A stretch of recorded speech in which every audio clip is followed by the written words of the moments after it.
today. So welcome to this Wednesday's weekly live training inside our Fit Over 40 group. Ladies, I am Julie. I'm so happy to be here to serve you, to help you, to support you, and give you all the things related to our hormones, health and fitness and nutrition in midlife. So the topic today is the big domino.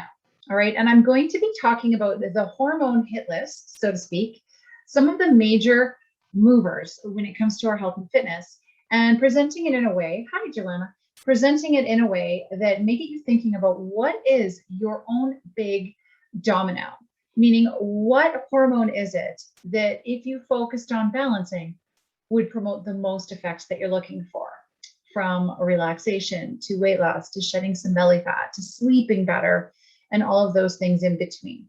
So if you'll give me a second, I'm going to share, attempt to share my screen here if I can, and share a document with you all. All right, so I'm just going to get ready to share this. Whoops, I should have had this ready. Bear with me here, ladies, if you're on. If you are joining me live, please by all means feel free to say hello like Joanna did, or let me know who's watching. Drop your first name, where you are watching from while I cue this up. All right, here we go. So the big domino. So here's the presentation, guys. I hope you can see this. I'm just going to stretch this out a little bit more. All right, here we go. So the big domino. So this is our hormone presentation, guys. So today what I'm going to cover is the hormone hierarchy that I mentioned. I'm going to present it in such a way, though, that it's a pyramid. And we're going to talk about what it means to get in on the ground floor for hormonal health. I will also talk about what it takes to get to the top and the difference between the hormones at the top and the hormones on the bottom. And then some questions as we end this presentation and training today to get you thinking about your own big domino. What is that needle mover for you that will help you focus on more moving forward to get better results? All right, so let's move on to hormones defined. Now, if you watched any of my previous live trainings, you heard me talk about a great way to think about hormones as being letters, okay? Messages coming to you in the mail. Think about a hormone as it's originated in one spot, okay? And then it's sent, like in the mail, through the mail to its destination, okay? So a hormone sends messages and creates responses and changes and effects in the body to a destination. That's a great way of thinking about hormones. The medical term, or the Webster Dictionary term, is a product of living cells that circulates in body fluids, such as blood, and produces a specific, often stimulatory effect on the activity of cells, usually in remote points of origin, from where it's originated to remote points. Again, the letter in the mail is a great analogy, okay? It's also defined as a sex hormone, but sex hormones are just one type of hormone, and we'll talk about that more as we progress. So if you do have any questions, please by all means feel free to drop them if you're watching this live in the comments. If you are watching this recorded presentation on the replay, please let me know your name and maybe drop a replay below. Okay, so moving on here then. All right, guys, the hormone hit list. So let's talk about that big hormone, the big domino. Now, these are not an inclusive list of hormones, okay? But as I go through these, I want you to start thinking of that pyramid, okay? A big base all the way up to a little tip on top. So these are not necessarily in the order of the hormone pyramid, but I will talk about where they sit as we move through this presentation. So cortisol and adrenaline, okay? So these are generally, for most of us, number one needle movers, okay? Believe it or not, it is not always estrogen. And I'll talk about that a little later on. Also, insulin, okay? And as we've heard in past presentations, the cortisol and the insulin connection are very, very tight, okay? They can be best buds, and you'll see that when I talk about insulin. When it comes to insulin, we can be either insulin sensitive, which is preferred, or insulin resistant, which is not preferred, because that's when we start getting into the fat burning turns off and the fat storage turns on. I'll be talking about that more too, ladies. Now, ghrelin and leptin, these are the hunger or fullness hormones, okay? And these two hormones, okay, can either work together beautifully, or they can be a balance and end up doing some unwanted effects. And I'll chat about that more too. Now, EPT, this is your estrogen, progesterone, and testosterone. I'll talk about these sex hormones. These are your sex hormones, and I'll be talking about where they are on that pyramid hierarchy. Now, I'd love to know, if you're with me live, where do you think your sex hormones sit on our pyramid? Do you think they're at the bottom, or do you think those sex hormones are somewhere in the middle, or do you think they're somewhere near the top? Then we'll talk about DHEA, okay? The DHEAs. These are the precursor to the sex hormones, okay? So DHEAS, precursor to the sex hormones EPT, estrogen, progesterone, and testosterone. And again, these are not an all-inclusive list. There are many other hormones in our body, but we're going to talk about the big major ones here. All right. And then moving on to thyroid, okay? Not the most important, believe it or not, for many of us. We often think it is, but more often in its relation to cortisol. And I forgot to put cortisol there, but I'll talk about this in relation to cortisol and where the thyroid hormone and thyroid gland sits in our hit list pyramid. And then finally, the endorphins, oxytocin, serotonin, and dopamine. These are the warm, fuzzy hormones. Okay, these are the goal. This is like the grand prize of where we want to be. We don't just want the weight loss. We don't just want the flat belly, the visceral fat loss, the better energy. We want to feel good too, right? So how do we get from one part of the pyramid of hormones to the top where we can experience these? And I just kind of gave you a spoiler alert. Okay, so at the bottom, we're going to talk about what's at the bottom and what's at the top. Endorphins, oxytocin, serotonin, and dopamine. Those are the top. Those are the ultimate goal. All right, top of the pyramid. So there's your spoiler alert on that. So let's move into starting with cortisol and adrenaline. Okay, these are the stress hormones, and I spend a lot of time talking about them because they're that important. So we'll discuss that these are comprising the ground floor. So if you notice here, we got the arrow. This is the bottom of the pyramid, okay? The foundation hormones. They're making the base. So these are really important. Most often, however, these are the big problem makers, okay? And when they're out of balance, so for example, your cortisol is too high, then we can have insulin resistance, which means then our fat burning turns off, our fat storage turns on. So the ideal scenario for that is cortisol levels are balanced, we are insulin sensitive, fat burning turns on, fat storage turns off. All right. Now, looking at these from the base, the ground floor of that pyramid, when you walk into your house, do you just walk straight into the bedrooms on the second floor or the third floor? No, you have to walk in through the main door of your house. So I want you to think of these as being the main door of your house. You need to enter into the main door to get to the upper levels and enjoy the benefits of what's lying on the upper levels, okay? What benefits those hormones in the upper levels give you? So how can we balance cortisol and adrenaline? I've done a lot of live trainings. This is going to be a little more of a high level overview so we can get to those prime mover questions at the end and that big domino effect. But because these can be the biggest problem makers, okay? They're nasty little rascals sometimes. We want to build in rest. We want to dump stress. Now, if cortisol and adrenaline are causing serious issues in your life, okay, and for many women, they do in midlife begin to create issues, we need to look at where we can dump stress in many areas, okay? Not just in your to-do list, that is one stress maker, but in everywhere from relationship to finances, to career, to personal responsibilities, to family responsibilities, how much you're doing instead of resting, okay? So depending on the severity of imbalance, if your cortisol and adrenaline are really out of whack to the point where those stress forms are creating exhaustion, you now have any adrenal fatigue symptoms, HPA axis dysfunction, you are permanently exhausted, okay, your adrenals are overworked, then we need to look at how to dump the stress. Okay, some of the women I've worked with in the past, for example, they have made major changes to their job to take away some responsibility by delegating.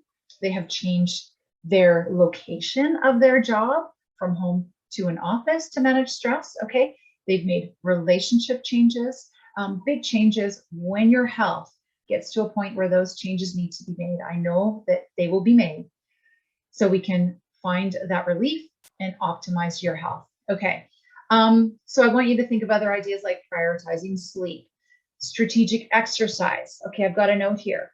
In the case of adrenal fatigue or HPA axis dysfunction, less intense exercise, more gentle, lightweight training, doing less often might be just what the doctor ordered for the time being until you can get into on that ground floor, create that solid foundation of cortisol and adrenaline to begin to move into those next levels of the house and enjoy the benefits of what that means. You can't expect hormones to act perfectly all the time, nor can you expect something like bioidentical hormones or hormone replacement therapy, which is HRT, to do all the work for you if you're not looking at that base level, all right, and looking at those foundational hormones and whether or not you put into place actions and solutions to try and bring them into more balance. So if you have any questions on that, by all means, please let me know. If this is resonating at all, drop a yes or put any of your questions in the comments and I'll gather them at the end and try to answer them all for you. Now, if cortisol and adrenaline are imbalanced, we can't get to those top floors like I mentioned. So these two are critical, hence they are the bottom of the pyramid, okay? And just a note here before I move into insulin, that when cortisol is elevated, insulin typically is elevated and increased as well. Let's move on to why that matters. Okay, so there's the ground floor of our pyramid. Insulin. Now this is a big mover. Okay, here we go. So insulin. Generally, if we have cortisol that is too high, okay, or too low, the goal is to keep it balanced. It can interact with insulin to produce weight loss resistance, increased belly fat, and insulin resistance. Okay, so not just weight loss resistance, but insulin resistance. Because what happens when we become insulin resistant, okay, the fat in the cell and the key that allows the insulin to come in doesn't work, it's jammed. So all of that extra stuff floats around in our body, creating weight loss resistance because the fat burning is turned off, fat accumulation is turned on. So usually cortisol and insulin will team up together. They will team up to deposit fat around the belly, okay? Quite often as we hit midlife and start to experience some of these imbalances, that's why we notice, hey, I've got my waist is increasing. And so we go from that hourglass figure, so to speak, into more of that apple-shaped body composition. Okay, so that's another indicator that there is something off. Now, what can happen when we become more insulin resistant? We can feel like we have increased needs to snack. I'll talk more on that when I get to those food hormones, the hunger and the satiety hormones, ghrelin and leptin. But for now, let's just leave it with insulin out of balance, increased insulin resistance can also create increased frequency of snacking, not due to any physiological reason, but because of what the hormones are doing. So insulin plus increased cortisol halts your metabolism. It is not as effective, not as efficient, okay? And too high of sugars, okay, even sugars from fruit at the wrong time of the day based on your hormonal symptoms, okay, can cause blood sugar to spike, can increase insulin, again, halt that fat metabolism and increase the fat storage. So for many women, let's apply this practically. For many women, their number one goal as they approach midlife is to kind of lose some of that extra weight that's accumulating that they can't budge, all right? Like what used to work isn't working anymore. So it's really critical. If you look at this arrow here, we're just kind of at that base level again of the pyramid to take a look at what are we doing to support cortisol balance? What are we doing to support insulin sensitivity? What lifestyle changes can we look at to kind of move that big domino effect so we can lose the weight, all right? We can become more sensitive to insulin so it does its job, so that we can sleep better, reduce our stress, and all the rest. So let's move on. So that was the base. We've talked about the base and that next little level in the pyramid. We're going to move on now to the opposite end of the pyramid, to the top, to the tip, and talk about those sex hormones. EPT, estrogen, progesterone, testosterone. These are the three most common of the sex hormones. Estrogen, we can be dominant or we can be low in estrogen. It is the biggest culprit as it begins to drop. It's the biggest culprit of the sex hormones to dropping, okay, in perimenopause, menopause. So estrogen goes down. As estrogen levels fall, cortisol levels tend to go up in an effort to balance and take up some of the slack, about 10% of that slack, okay, give or take. So this is typical, okay, this is what happens. This is your body wanting to find a balance. Our bodies are beautiful things. They are miraculous, and they are constantly trying to seek homeostasis and balance, okay? So this is why knowing it is important, because we can really help to massage that balance by some lifestyle changes, not by throwing more medicine or more pills at it, but really by understanding what we do when it comes to fitness, food, sleep, stress, can all have major impacts on that big domino effect towards greater hormone balance.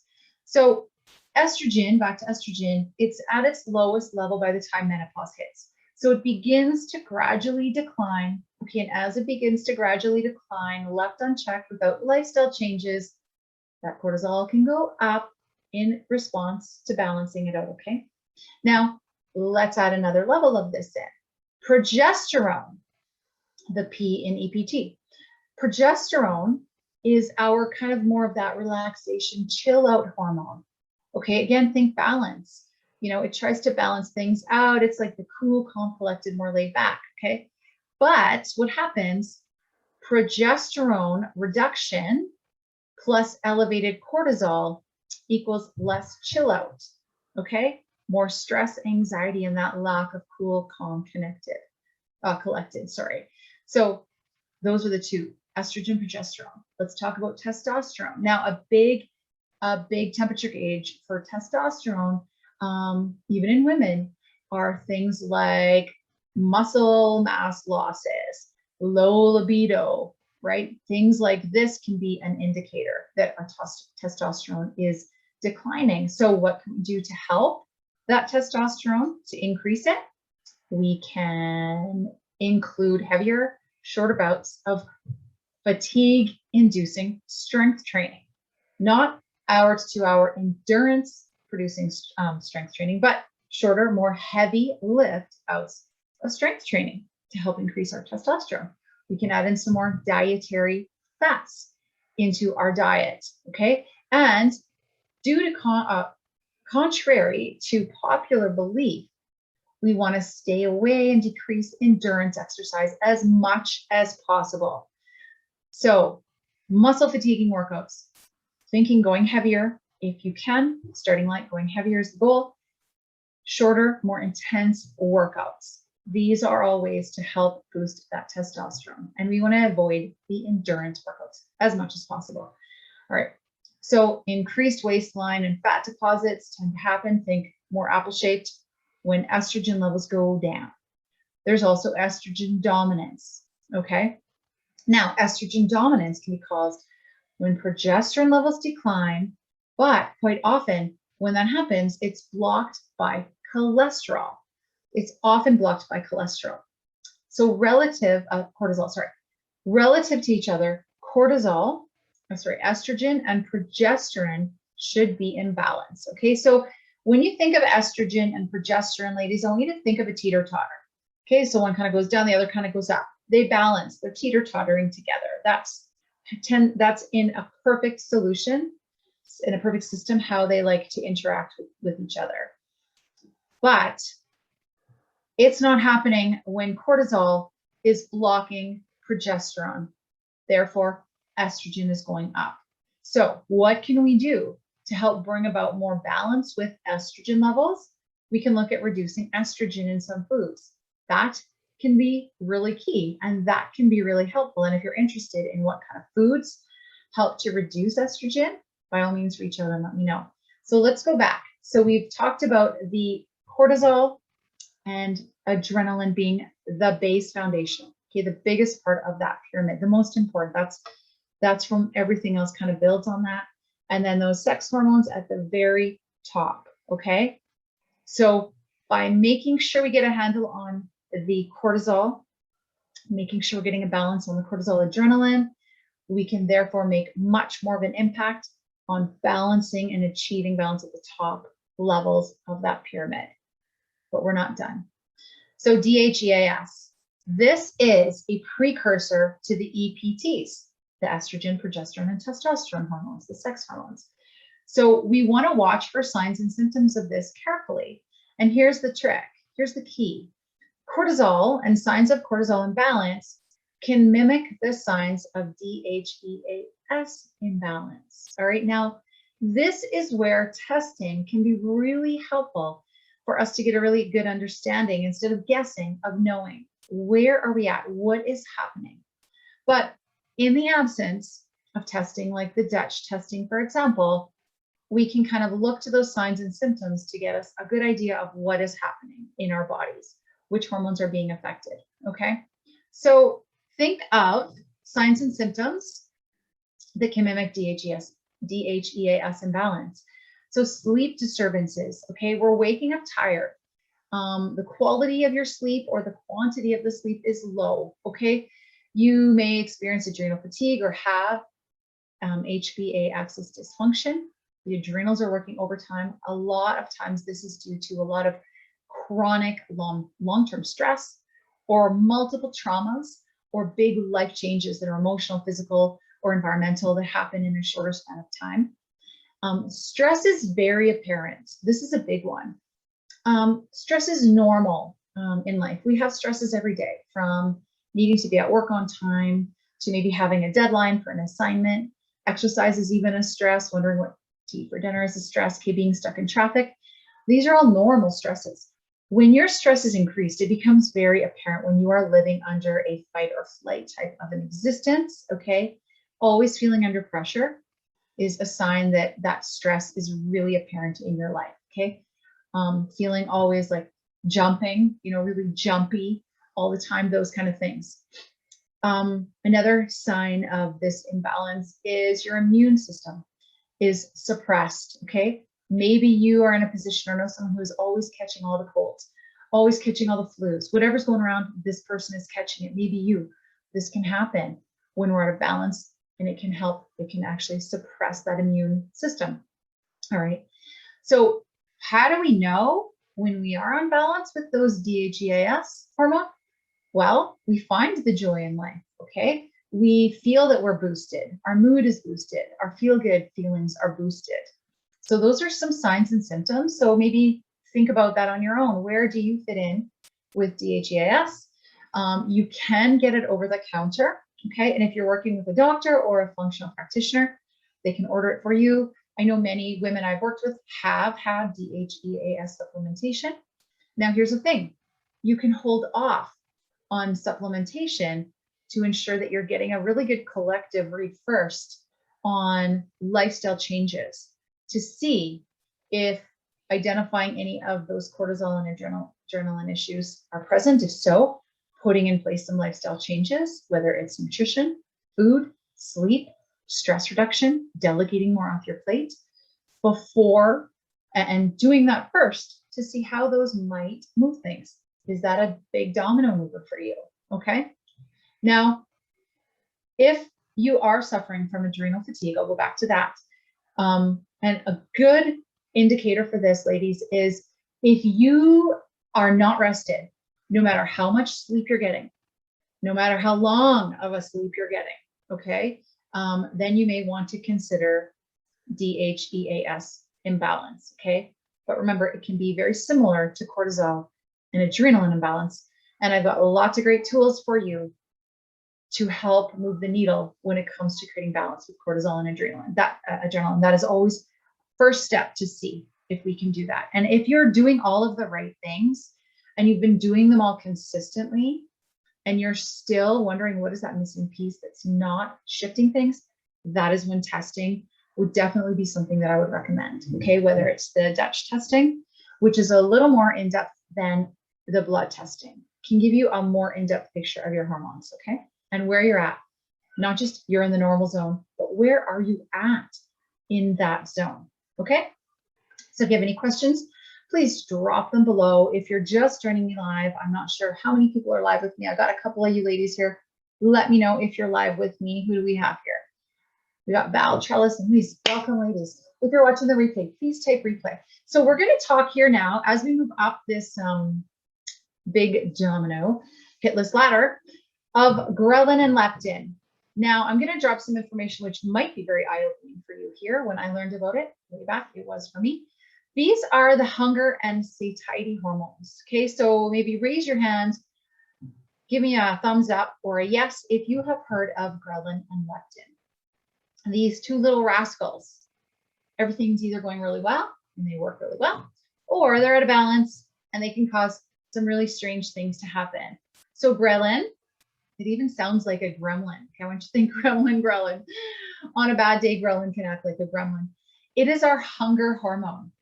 And leptin is our satiety hormone. All right. It's also sometimes known as the starvation hormone. And we'll talk about that a little more in depth. So signs that these are out of balance. Okay. So if you're hungry, even an hour or so after a good solid meal filled with good proteins and fibrous vegetables and healthy fats and all the good stuff, you've got a perfect plate of food and you've eaten it an hour later, you're really feeling hungry. This craving can be a result of ghrelin. Okay, let's switch to the other side of things. Maybe you are not feeling full after a meal, or maybe you never get hungry. Okay, so maybe you're always feeling satisfied and full. Leptin could be out of balance. I know some women think, wouldn't that be a good thing? Don't I want leptin out of balance so I can always feel full and never hungry? In a word, no, because that in itself can create a host of issues. Not eating enough can create more fat accumulation in through your body, because as your body doesn't get the energy it needs, it starts to hoard it. Okay, very own version of hormone hoarders, so to speak. So sleep deprivation can not only knock cortisol levels out of whack, but ghrelin can go off the charts. And I have in brackets here, crazy cravings. Are they really true physiological cravings? Does your body actually need what it's craving, or is it ghrelin? And quite often after one poor night of sleep, ghrelin can send us into quite often carb craving tizzies. Okay, so raise your hand if you've had a really, really crappy night of sleep, maybe last night, and the next day, by the afternoon, you are ravenous and wanting all of the sugar, all of the chips, all of the whatever it might be your go-to. So you're in the refrigerator, you're in the cupboard, you just want the food. That can be as little as one poor night of sleep, ladies. Okay, so it's not that you have lack of willpower. I want to make that clear. Don't beat yourself up thinking you're weak or that you should be doing better or that you suck at willpower. None of the above, okay? It can be a result of what is happening with those hormones, all right? So let's move on. So in an ideal situation, leptin, okay, leptin kicks in to know when you're full. And here's a great way to know. It's a beautiful dinner. All your most delicious favorite foods are on the plate. Leptin does its job when it says, you know what, you're full. You're full. And you can then push your plate away.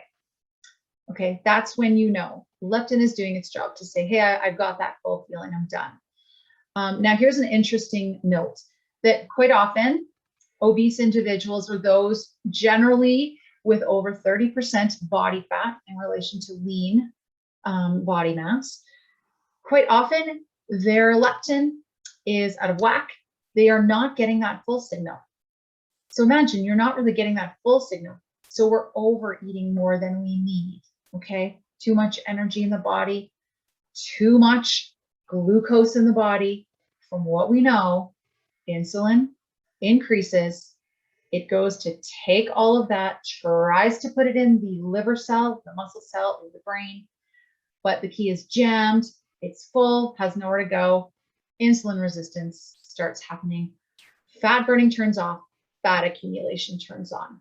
So if you are reading between the lines here, I am making a very strong case for sleep, okay? So this is our hormone pyramid, if we were looking at ways to prioritize hormone pyramid, sleep would be the foundation of that, okay? So sleep is priority number one when we are dealing with hormone imbalances, when you are having cravings, when we are dealing with cortisol imbalance, with anxiety, with fatigue, with exhaustion, with anything, almost everything is sleep, okay? So if your sleep is great, chances are, if your sleep is on board, you're getting really good restful sleeps, you wake up in the morning feeling refreshed, have great energy to go about your day, then sleep should not be your main priority, right? If it's not broke, don't fix it. If, however, that is not the case, then let's take a look at sleep and find out how can we optimize your sleep. There are many ways. And in doing so, helping to regulate cortisol and adrenaline, helping to balance those sex hormones at the top of our pyramid as well. It all ties in together. So let's go back to ghrelin and leptin. So ghrelin is our hunger hormone, can be thrown out of whack by one night of poor sleep. So imagine what chronic poor sleep does to you, okay? Leptin is your satiety hormone. It tells you when to stop eating when you're full. I have had clients who have had excess body fat on their frame, who have wanted to lose the weight, but who have been unable to. And it has been determined that they have imbalanced leptin. The leptin isn't doing its job. They're not hungry. Ghrelin doesn't really do its job. Leptin doesn't do its job. So they're kind of in this no woman's land where the weight won't come off. Those hormones aren't doing the job. So what we've done there is tried to kickstart them by looking at other areas of that big domino effect that we can move so that those move too. So if you're never getting hungry, it can be an issue with ghrelin and leptin levels being imbalanced, okay?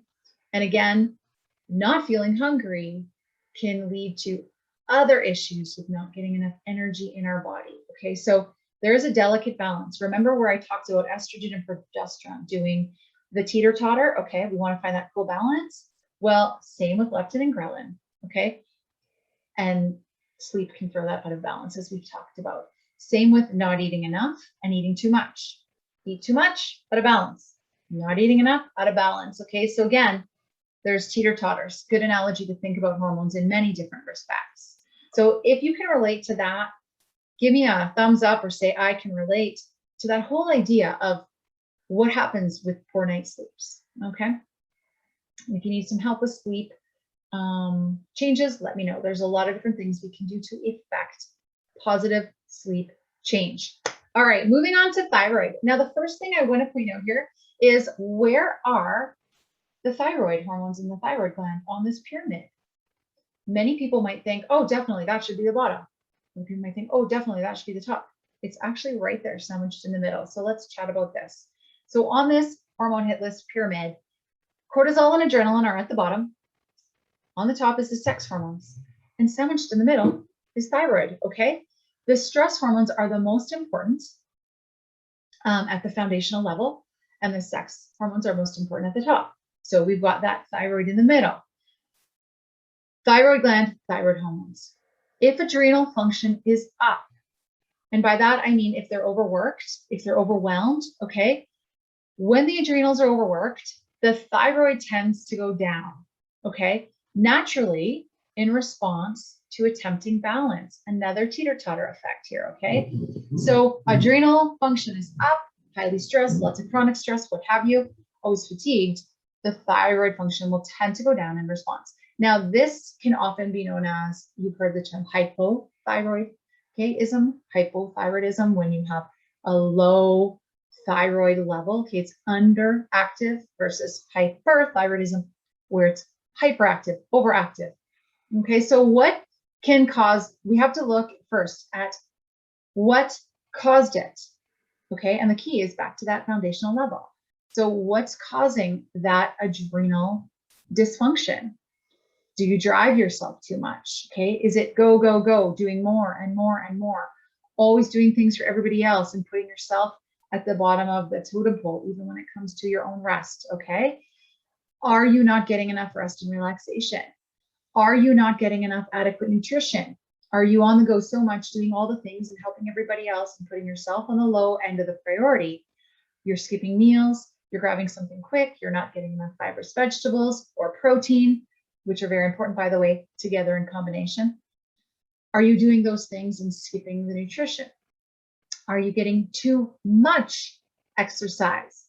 Let's go back to endurance. Endurance can promote more stress than necessary, as opposed to shorter bursts of heavier or more intense exercise, okay? Too much exercise or even not enough at all right? But quite often I find it's generally a situation of not enough calories, too much exercise, creating some imbalances in and around this topic, okay? So in order to be able to manage cortisol and adrenaline, which then can help manage adrenal function, which then can help thyroid be balanced and where it needs to be, okay? It's all a domino effect. We must first understand what is causing that imbalance.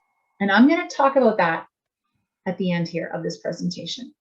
So other things I want you to think about: restore before more. Okay, restore before more. Instead of putting more on your plate, think about what you can take off, or can you get more rest before you attempt to keep spinning on that wheel? You need a break from the wheel spinning. So take those breaks when you can. Do you take breaks? Do you feel guilty when you rest? Please don't. It's absolutely critical, especially in midlife where we need more rest than before. So often women are medicated with thyroid medication. Often it is necessary. There's some incidents when it's not 100% necessary, okay? Or it's not necessarily needed long-term, okay? When all of the other lifestyle changes are in place. Remember, the foundational floor of cortisol and adrenal imbalance. We need that before we can move on and move forward. Other things too, though, that can affect thyroid function balance are exposure to toxins long-term. This is big.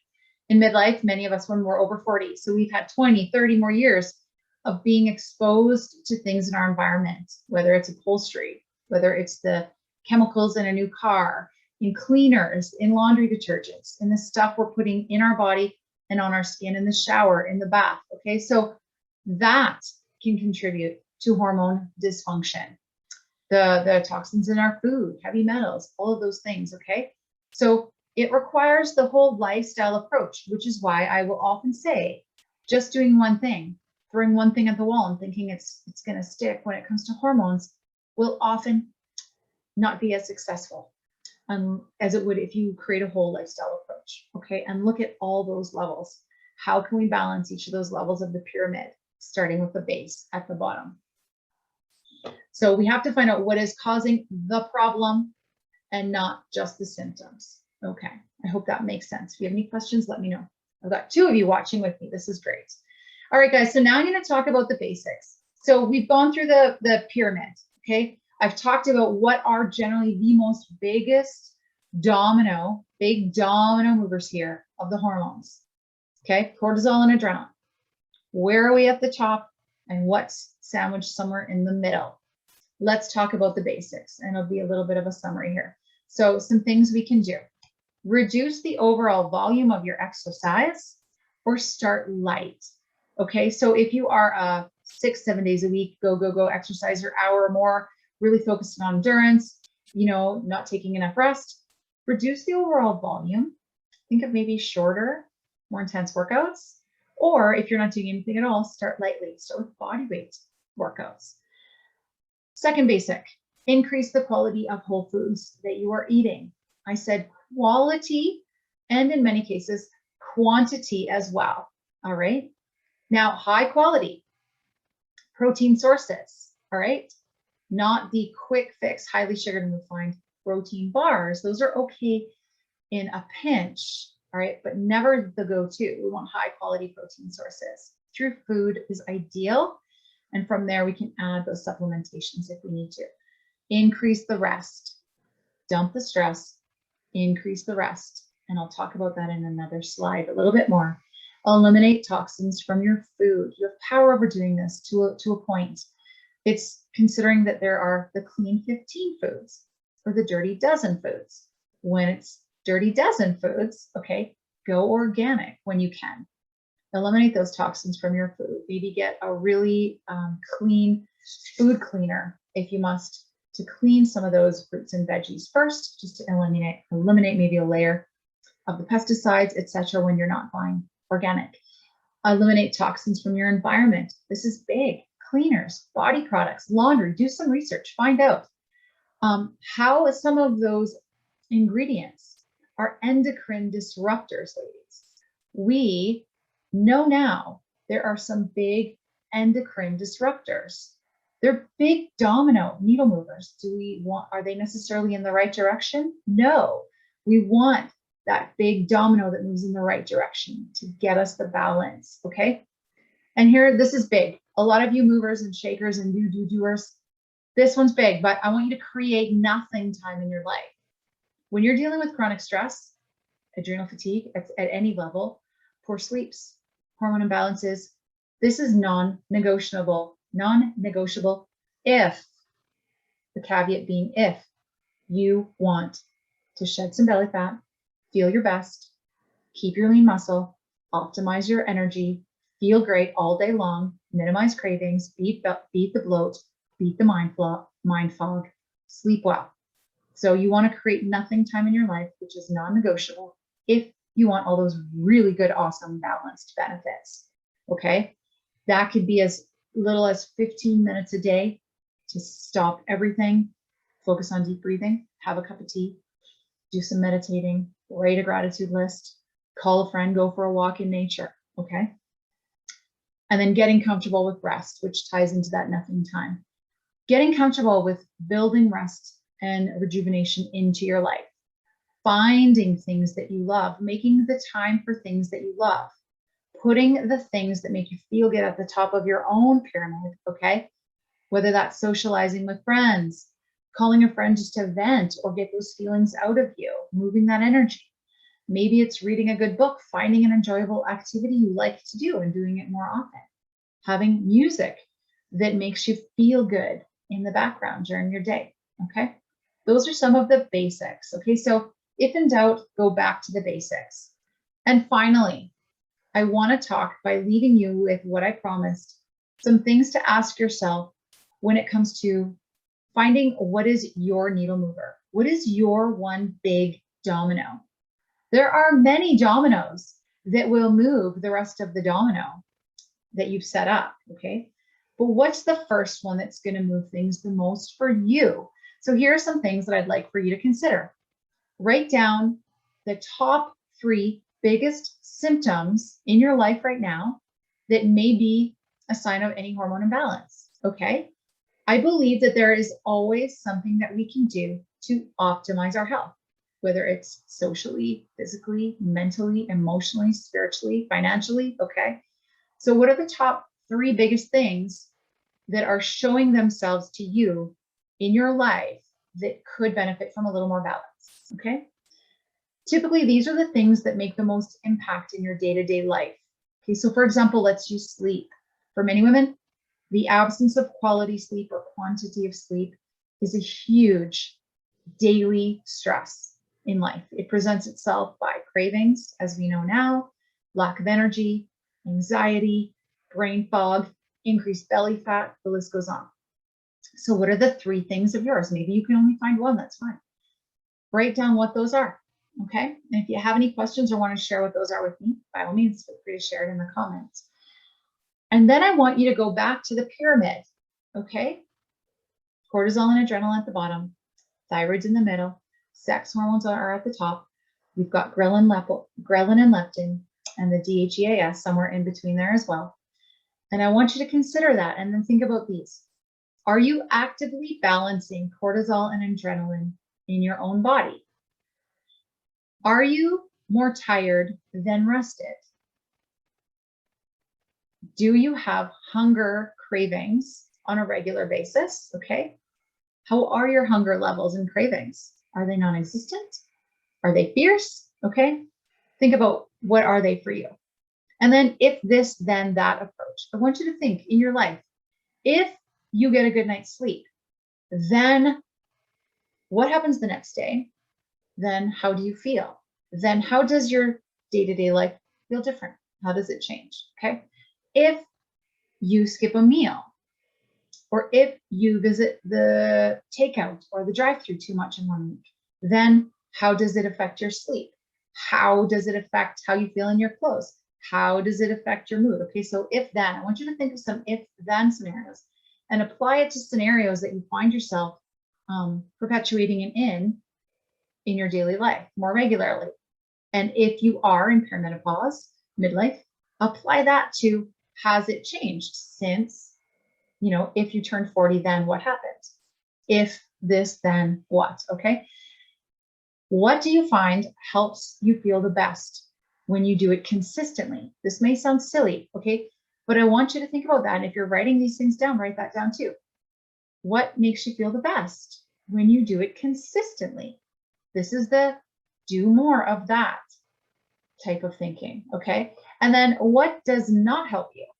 And again, I know this may sound very basic, but when we can put this on paper and be very mindful of doing this exercise, what does not help you feel best? When you know what those things are, then you want to do less of those things. How can we do less of those things? What is your big domino?